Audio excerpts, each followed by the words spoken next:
meu amigo, ele só é maior do que eu, mas é um filho que eu tenho também, que é muito mais novo que eu, né? Meu querido amigo, que bom ter você aqui realizando esse sonho meu, que é tirar você da nossa Montes Claros e trazer aqui para Belo Horizonte, para a TV Alterosa, amigo. Boa tarde. Meu amigo e referência e ícone, Stanley, é um prazer estar aqui participando e tentando orientar de alguma forma aqueles candidatos e também a população. A gente está discutindo com vocês o seguinte, o professor Herbert é especialista em direito eleitoral, e eu pedi a ele que viesse aqui conversar um pouco conosco, por quê? Porque houve um período chamado pré-campanha. Nesse período, que já passou, alguns candidatos acharam que podiam fazer isso ou aquilo. Mas como eu não quero criar juízo de valor antecedente, no período de pré-campanha, professor, o que é que poderia ser feito por alguém que se colocava como pré-candidato? Como o próprio nome já disse, pré-campanha não é campanha. O principal argumento que aqueles que participarão como candidatos era externar suas qualidades e não pedir voto de forma explícita. Agora, desde o dia 27, o candidato pode pedir o voto de forma explícita. Então, muitos erraram nessa situação, se apresentando já como candidatos na pré-campanha, o que era proibido. Tá, então esse aqui é o ponto. O ponto é esse. Pessoas que eram pré-candidatos manifestamente, agiram como candidatos naquela ocasião, e qual o efeito prático disso, caso venha a ser comprovado que, como pré-campanha, agiram como candidatos? O que a norma quis trazer foi que esse candidato não tenha uma diferenciação em relação àqueles que observaram a norma de não pedir voto explícito. Essa pré-campanha era uma apresentação para os pares dele na escolha convencional, ou seja, na escolha interna do partido.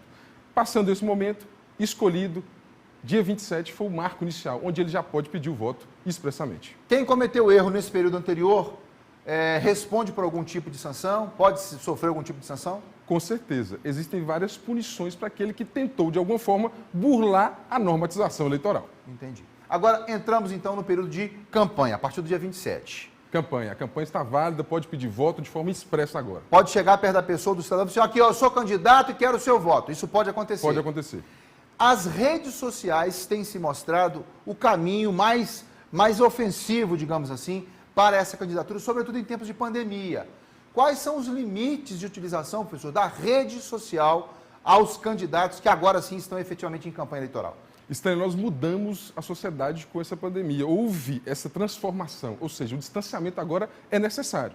Em virtude disso, as redes sociais já vinham tendo um papel primordial nas eleições, em virtude da questão de chegar mais próximo sem o contato físico. Certo. Só que tem que ser observado. Apesar de ter uma vinculação direta, podendo ser patrocinado, impulsionado pelo candidato, nós temos que observar limites de gasto e tem alguns requisitos próprios que a lei traz. Fazendo isso, o candidato está apto a pedir o seu voto através das redes sociais. Pois é, então é muito importante que você que está em casa aí e que é candidato, né? Tenho muitos amigos que são, muitos mesmo. Você que é candidato precisa entender que tem limite de gasto, Herbert, não é isso? Tem limite. Todo aquele impulsionamento, toda aquela estrutura e programação, ela tem que ser declarada formalmente para a Justiça Eleitoral. Aquele que descumpre esse limite, ele vai responder, podendo até, caso eleito, perder até o seu cargo, o seu mandato. Vou dar um exemplo prático aqui. Foi lá e fez uma publicação no Facebook. Gastou lá R$200. Ok, permitido. O impulsionamento é permitido, desde que esse candidato tenha se programado e aquele servidor que vai fazer esse impulsionamento tenha todos os cadastros devidos e informado isso à Justiça Eleitoral. Olha isso, gente. Olha isso. A observação da legislação é importantíssima. Por isso que tem que sempre estar aliado àqueles consultores que entendem do assunto. Eu estou chamando a atenção, Isabela, minha querida Isabela, que é minha diretora, que a gente discutia sobre essa participação do senhor aqui hoje, é porque o cara acha que está lá na campanha dele, pode sacar R$100 do bolso dele, debitar no cartão de crédito dele, e aí fazer impulsionamento dele, como se isso fosse uma coisa natural que ele faria, como se fosse uma venda de produto. E não é assim. Não é assim. Para que haja o impulsionamento, a utilização dentro da norma, existem uns requisitos específicos que o candidato tem que observar. Dentre eles, várias situações relacionadas a seu pedido, ao seu CNPJ e tudo aquilo formalmente previsto pela legislação.